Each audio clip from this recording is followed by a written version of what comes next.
আসসালামু আলাইকুম ভিউয়ার্স, আপনাদের সবাইকে স্বাগত জানাচ্ছি আমার আজকের এই এপিসোডে। আজ আপনাদের জন্য থাকছে no fail homemade donut recipe.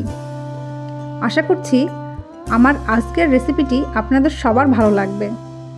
আর যদি ভালো লেগে থাকে তাহলে প্লিজ আমার ভিডিওটিতে একটি লাইক দিয়ে চ্যানেলটাকে সাবস্ক্রাইব করে আমার পাশে থাকবেন। তো চলুন তাহলে দেখে নেওয়া যাক আমার আজকের এই রেসিপিটি। ডোনাট বানানোর জন্য প্রথমে আমি একটা মিক্সিং বোল নিয়ে নিয়েছি, আর তাতে নিয়ে নিচ্ছি মেজারমেন্ট কাপের 2 কাপ ময়দা বা আটা, আর তার সাথে দিয়ে দিচ্ছি হাফ চা চামচ লবণ। এবারে লবণ আর ময়দা একটু নাড়াচাড়া করে মিশিয়ে নিচ্ছি। এই ময়দার মধ্যে একটা লিকুইড অ্যাড করব, তাই ময়দার মাঝখানে একটু গর্ত করে নিচ্ছি। এবারে অন্য একটা পাত্রে নিয়ে নিচ্ছি আধা কাপ কুসুম গরম দুধ, সাথে দিয়ে দিচ্ছি আধা টেবিল চামচ পরিমাণ অ্যাক্টিভ ড্রাই ইস্ট। এবারে দিয়ে দিচ্ছি 3 টেবিল চামচ পরিমাণ চিনি, দিয়ে দিচ্ছি 2 টেবিল চামচ রান্নার তেল বা সয়াবিন তেল, আরও দিয়ে দিচ্ছি বড় সাইজের একটা ডিম। এবারে সব কিছু একসাথে খুব ভালো করে ফেটে নেব।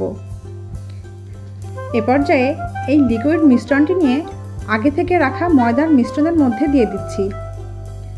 আমি এখানে ইস্টটাকে ফোলানোর জন্য অপেক্ষা করছি না, কারণ এটা অ্যাক্টিভ ড্রাই ইস্ট। আর যদি ইস্টটা অ্যাক্টিভ ড্রাই ইস্ট না হয় তবে 5 মিনিট অপেক্ষা করতে হবে ইস্টটা ফুলে ওঠা পর্যন্ত। এ পর্যায়ে আমি একটা স্প্যাচুলার সাহায্যে আস্তে আস্তে নাড়াচাড়া করে ময়দা এবং লিকুইড মিশ্রণটা খুব ভালো করে মিশিয়ে নিচ্ছি। খেয়াল রাখতে হবে ময়দার ডোটা যেন অবশ্যই সফট আর অনেক বেশি স্টিকি হয়, না হলে কিন্তু ডোনাট শক্ত হয়ে যাবে। এবারে একটা ময়দা ছিটানো জায়গায় বা ফ্ল্যাশ সারফেসে হাতের তালুর সাহায্যে খুব ভালো করে উল্টে পাল্টে ময়দার ডোটাকে মথে নিতে হবে। এই কাজটা আমি করেছি প্রায় 5 থেকে 7 মিনিট ধরে। আপনারা যত ভালো করে মথে নেবেন আপনার ডোটা তত ভালো হবে। এখন দেখতে পাচ্ছেন এটা আর আগের মতো স্টিকি নেই।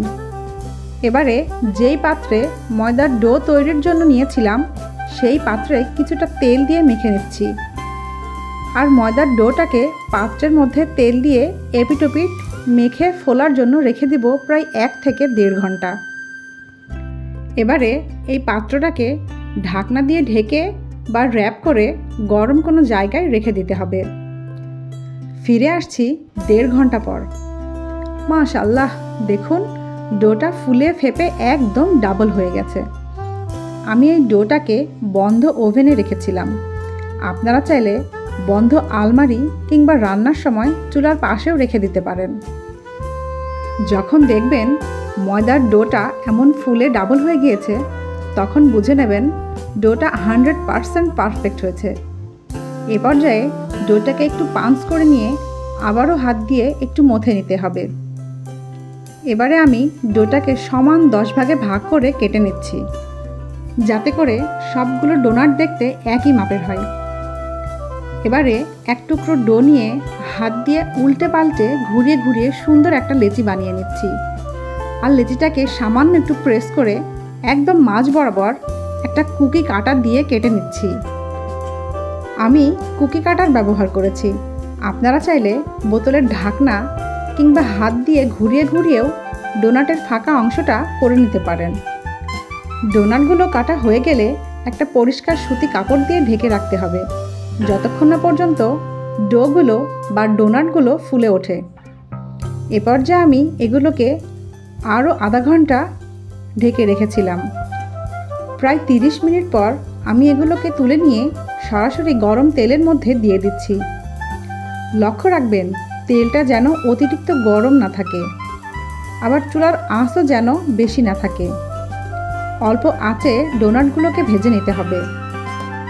যখন দেখবেন এগুলো ফুলে উঠেছে এবং অপর পাশটা হালকা সোনালি বর্ণের হয়ে উঠেছে তখন এগুলোকে উল্টে দিতে হবে এবং অপর পাশটাও সোনালি বর্ণের করে ভেজে উঠিয়ে নিতে হবে। আমি এগুলোকে একটা ছাঁকনিতে রেখে দিচ্ছি যাতে করে এক্সট্রা তেল ঝরে যায়।